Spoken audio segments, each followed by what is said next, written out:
Welcome to R.O.G, Generous Leadership Coaching Tips. I'm your host, Shannon Cassidy.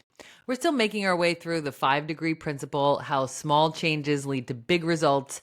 And this week we're looking at chapter 10, titled Create New Possibilities.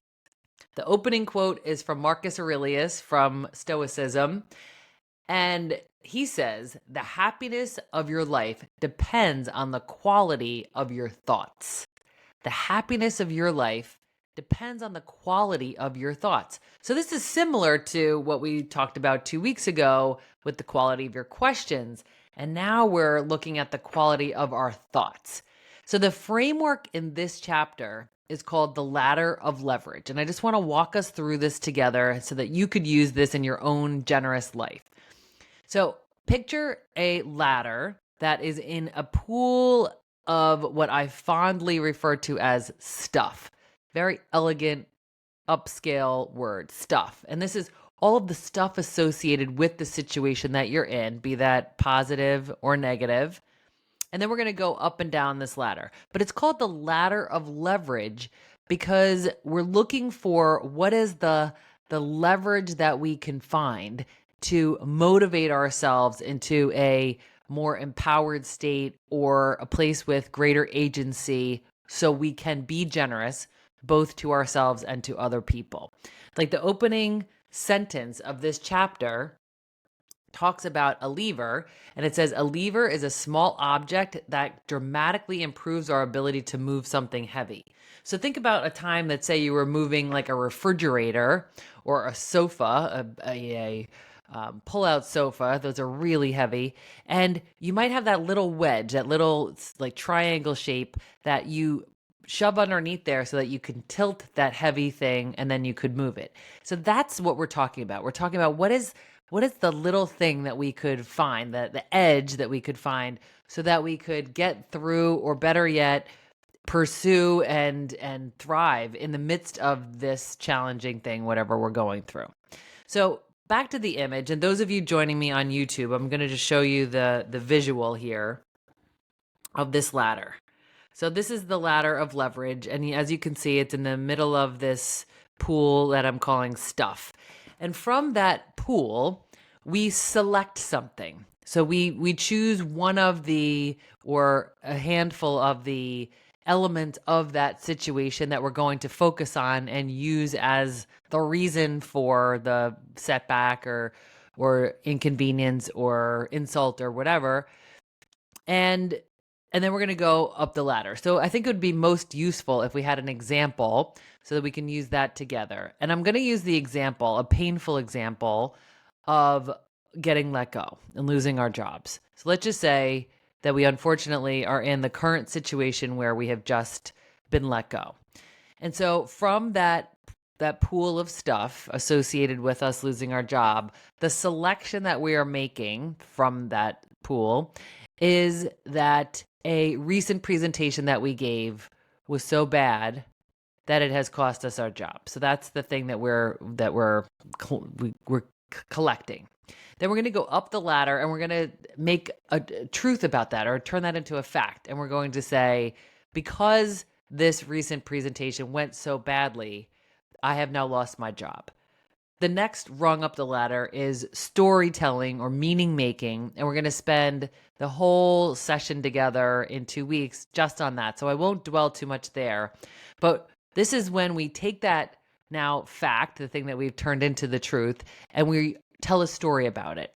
And we make it mean that this is unfair and this is an injustice and this was, horrible management. And then we go up the next and the final and fourth part of this ladder of leverage. And that's where we come up with beliefs. And we create these like universal global beliefs, like work is, this is, they are, I am. And it's a belief that is consistent with the story that we have been telling, which is in part because of the truth that we have created.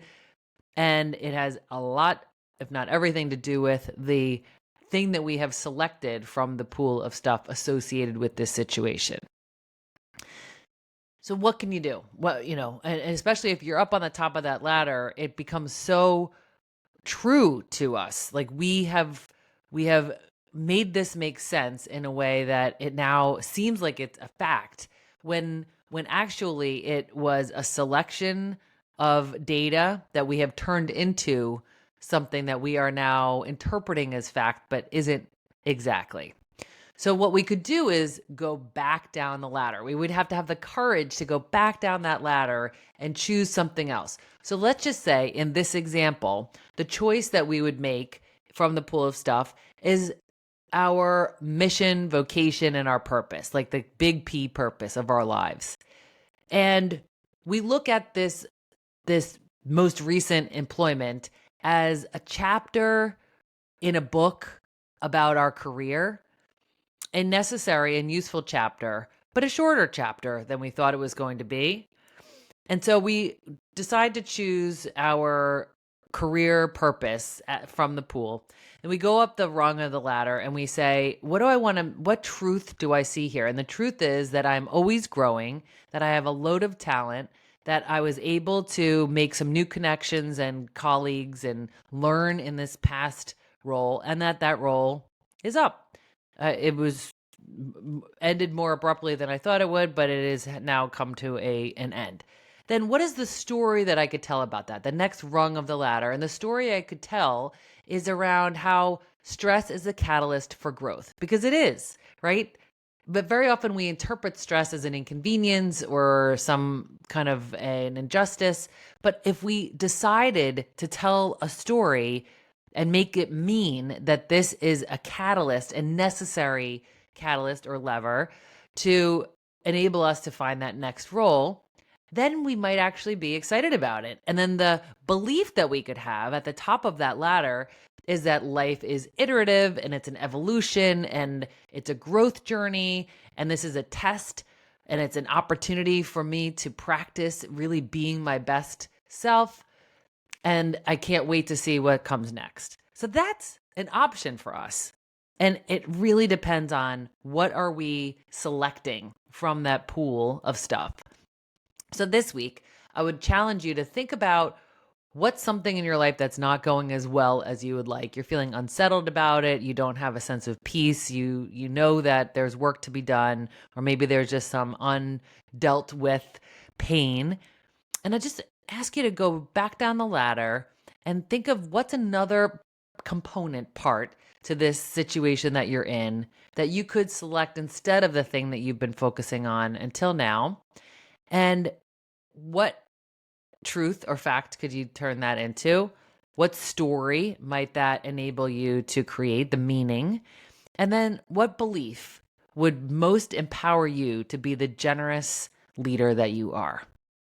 So please join us next week with Rob Stoddard. And until then, stay generous, everyone.